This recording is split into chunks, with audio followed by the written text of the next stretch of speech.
Our panel. Joining us in studio, legal experts right here. Gentlemen, many thanks for your time. I'm joined in studio by George Kithi, who's a lawyer advocate. Good morning to you. Good morning. How are you? Very fine, thank you. Good. Okay, also joined by Omwanza Ombati, who is a lawyer as well. Thanks for your time. Good morning. Good morning.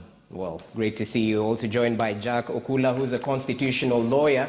It's great to have you with us. Good morning. Good morning. Okay, gentlemen, let's start with the reactions around this extrajudicial killings. Because going with today's dailies, rogue police seem to no longer be using bullets, and to keep the trail cold and ensure the law does not catch up with the perpetrators, victims are now being hit with batons, suffocated, drowned, and butchered. So when it comes to enforcing this nighttime curfew, Kithi, where are we going wrong? Why is the police not getting it right?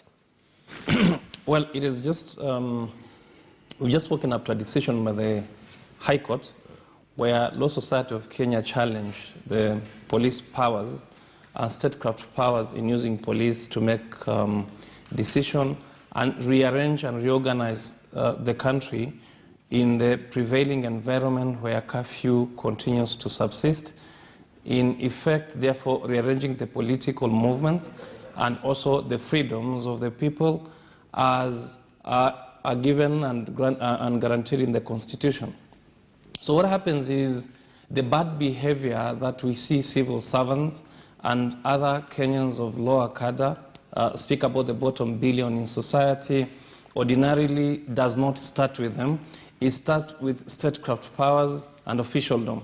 What happens is when we see people in positions of influence and officialdom making certain decisions, especially in making decisions that then empower the police officers to breach the law, they will continue to breach the law, not within the act or that specific act, but that remains persistent, it remains consistent, because then the police pick that as the command that is continuous. They disrespect the Constitution, they disrespect the laws, and they don't protect the people, they protect those that are in power.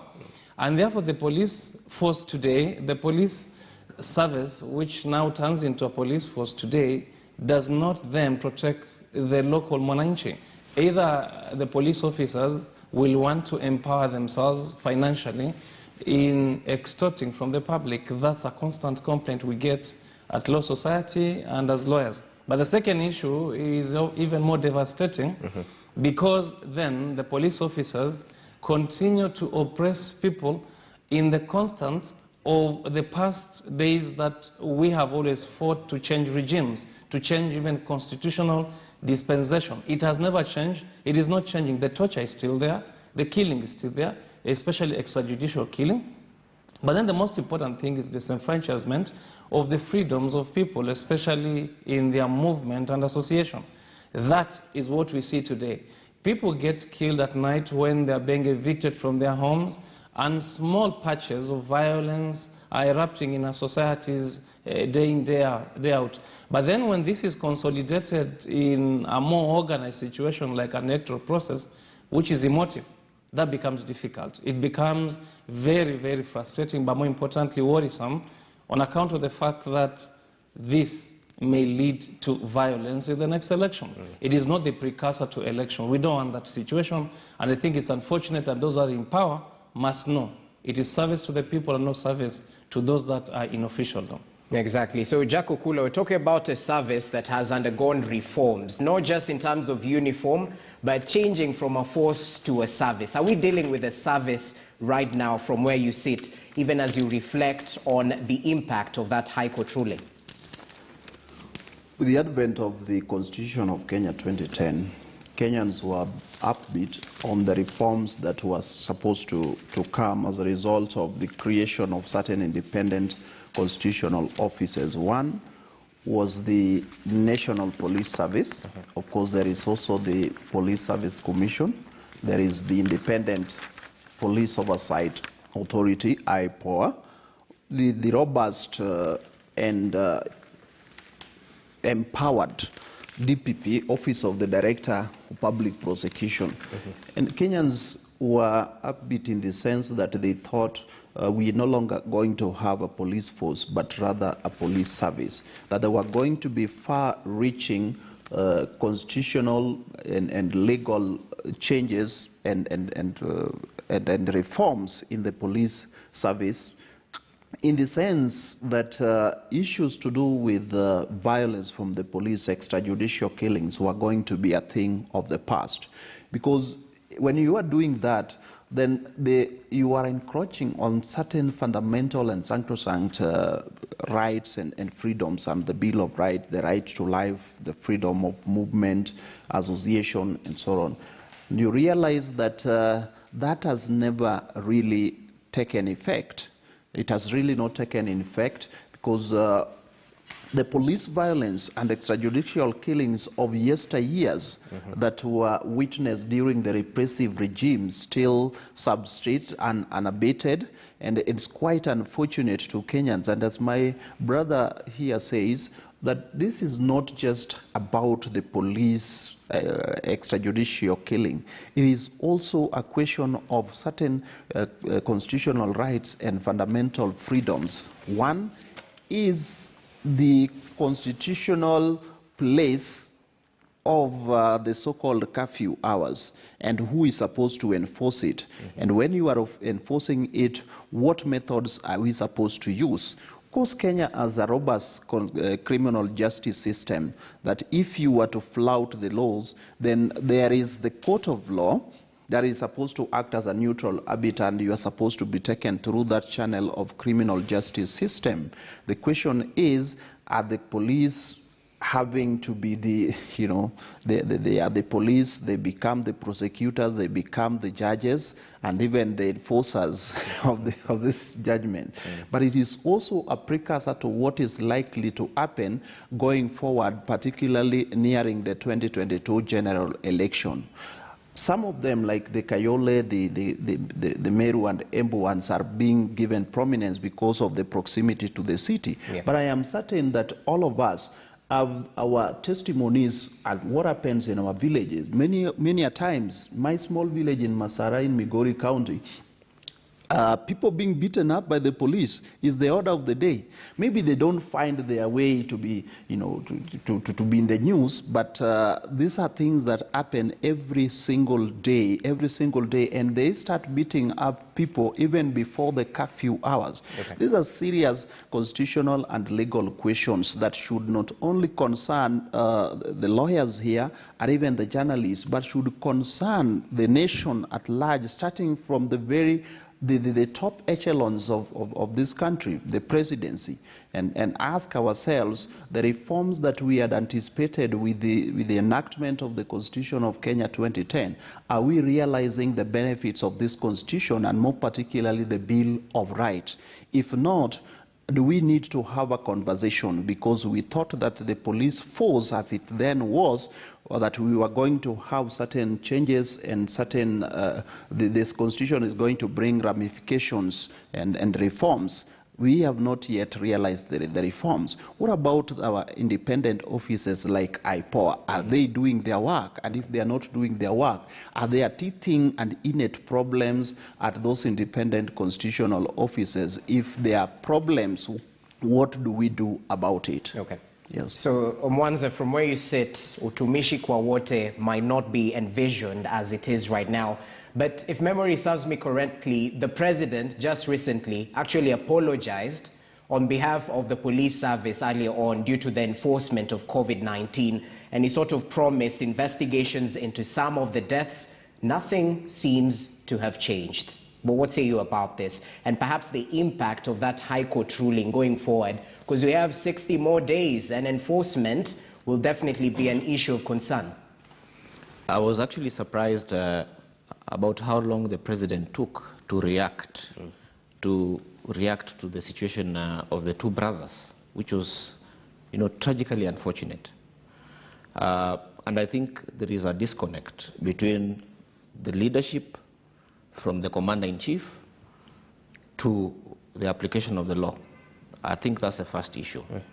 Secondly, there is an issue about the respect of the police to the people, because it's no longer a police force every policeman who serves the people is supposed to understand that they are supposed to serve the people and not hurt the people, not oppress the people.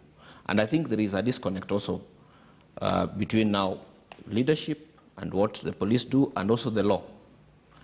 So for me, I think despite the 2010 Constitution, the police service has not been able to internalize what it means to serve the people and to respect them. Because the true employers of the police are the people of Kenya and not the politicians who they, not taught to.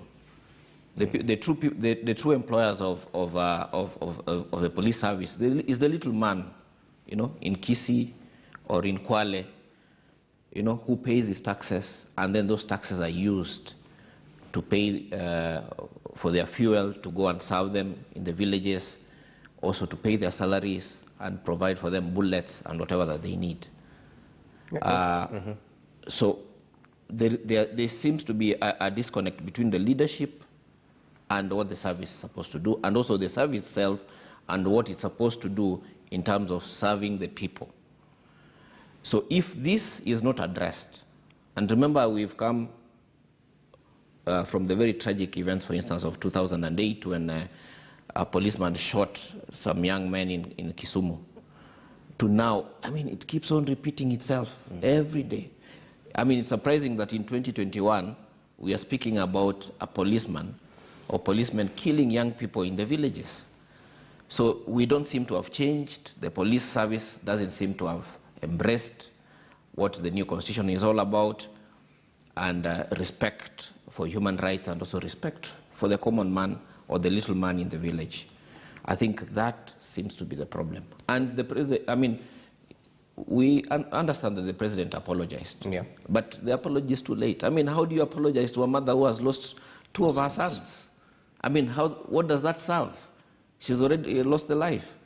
So I think going forward, probably, he needs to be more engaged and more robust in discharging his mandate as the commander-in-chief to protect Kenyans and their property, and not to hurt Kenyans. Okay. Yes. Okay, so Kithi, there's a disconnect, and one life is too many, because as from this report, 25 executions and 43 cases of torture linked to curfew enforcement this year. Going forward, and being this close to the 2022 general election date, let's paint an ideal scenario. But what might need to be done in order to sort of streamline this service and rid us of these cyclic events of extrajudicial executions and killings?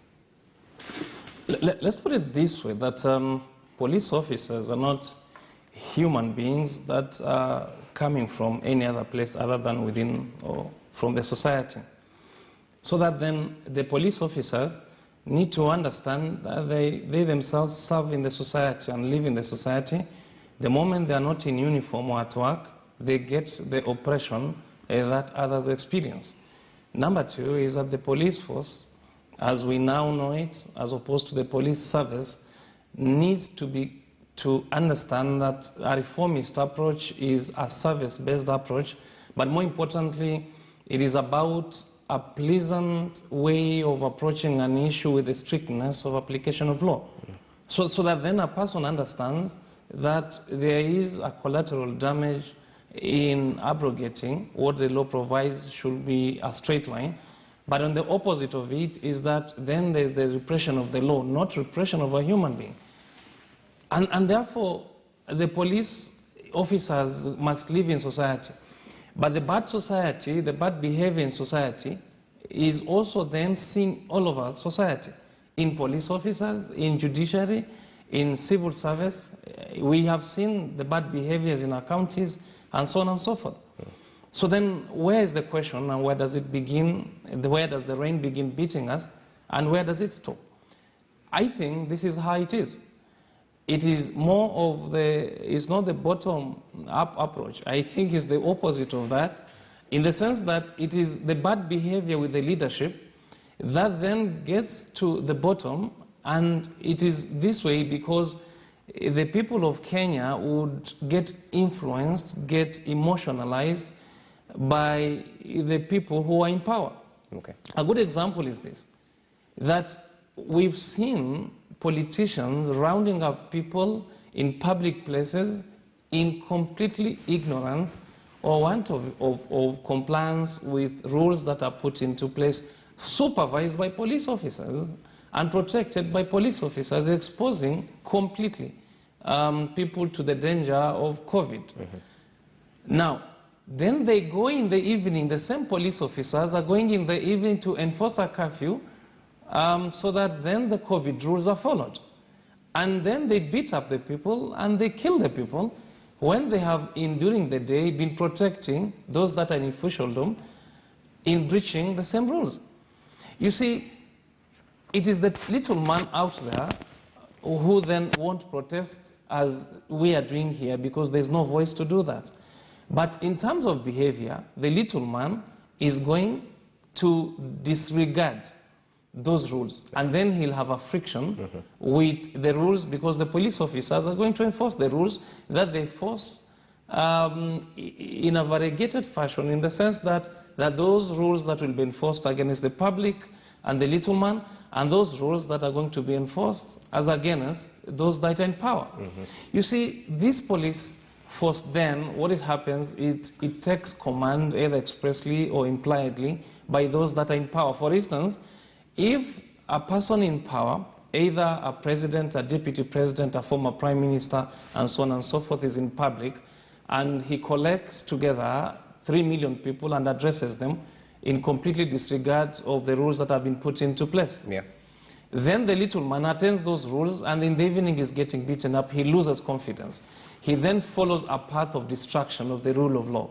Eventually, when we congregate to an emotionalized environment, such as in the general election, we are where we were in the last general election in 2007, 2008, and even before that, when the rule of law did not apply, when a person could take a machete, could take a panga, and could kill another person because he has seen a police officer killing another person. It starts not with the people, it starts not with the little man, but I think it starts with those that are in officialdom. Okay, so it's trickle-down effect. Jack Okula, from where you sit, Wakili, is there faith in the criminal justice system? Okay, death occurs through extrajudicial killings, but in terms of prosecution, bringing these individuals to justice, do you think there's faith amongst the population that this will happen?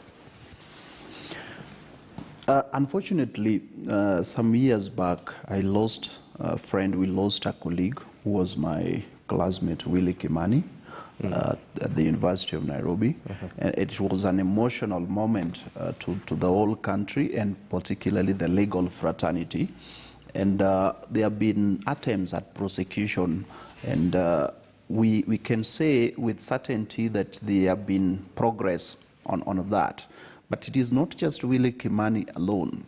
It is about the two brothers. It is about me and you. It is about my brother back at home. It is about my sister. Every other person. What do we learn from what the actions and inactions of the police service, what they are doing to the nation and to the citizens of the Republic of Kenya? So when you ask about the criminal justice system, and I said and put it clearly that with the advent of the Constitution of Kenya 2010, there are certain independent offices, that came about.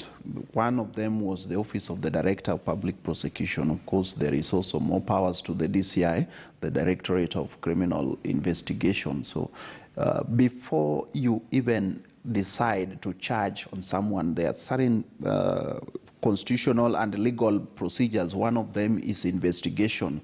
And remember, the investigations are still done by the police. When it is the police that are perpetrating these crimes, and then they are supposed to investigate themselves, and the Director of Public Prosecution decides to either prosecute or not to prosecute, depending on the investigations that have been done by the police themselves, that sometimes bring about the conflict of interest, and therefore that faith that we are supposed to have in the criminal justice system wanes, because you cannot investigate yourself. Perchance this crime was committed by a private citizen, maybe, And only maybe we can have that faith that the investigations are going to be robust, that we are going to unearth what really the factual issues, what really happened at the time, and then when they are given to the Director of Public Prosecution, then we of course, the Director of Public Prosecution also, we can say that there have been attempts, to up the game of this office. All right. But then it has also been muddled with, allegations of conflict of interest, politicization of that office. That does not give faith to the citizens of this republic in the criminal justice system. So to answer your question, the answer is in the negative. Because again, then we need to relook at who does the investigation and what it is we need to do with the investigation. Then we also need to look at the Office of the Director of Public Prosecution, whether this office is truly independent and devoid of any political machinations, and whether there is no strong man or big man when it comes to prosecution. And I dare say that certain politicians and certain individuals in this country, whenever they have been presented in a court of law in the criminal justice system, it is as good as the moment they get their bail or bond, that is the end of the question. Okay. So yes, that faith is still not there amongst Kenyans. Even the legal fraternity, we still have queries on the investigative and prosecutorial system of our country, but we hope that we can move forward and have certain reforms in these independent offices so that we can have a robust and full-fledged investigation criminal justice system. Okay. Okay, so Mwanza, from where you say, just add your voice briefly, because conflict of interest might be an issue, and the independence of these institutions, even with the Police Oversight Authority. But what say you about the selective application of the rule of law? I mean, the selective application of the rule of law undermines faith in the administration of justice. Yeah. Because if people cannot believe that every person is, the law applies to every individual, and two, is that, there are consequences to criminal actions, then they lose faith in the law. And obviously, once you lose the faith in the law, then society breaks down. But I think the big problem is also the understanding of the roles of each of the players in the criminal justice system. You cannot, for instance, expect a court to convict somebody who is alleged to have committed a crime if there is no sufficient evidence for that. So it starts with, again, the police. They have to do proper investigations and then determine whether this, if somebody is culpable or not, and then present the file to the Director of Public Prosecution, who will make a decision independently whether also is satisfied that there is a case to prosecute, and it's in the public interest. I think there seems to be a disconnect again between the DPP and the police. For instance, we've been hearing a lot about tough wars between the Director of Public Prosecution and the police, particularly the DCI. So when you have the main players in the criminal justice system not cooperating, not working like a German machine in terms of processing claims or complaints,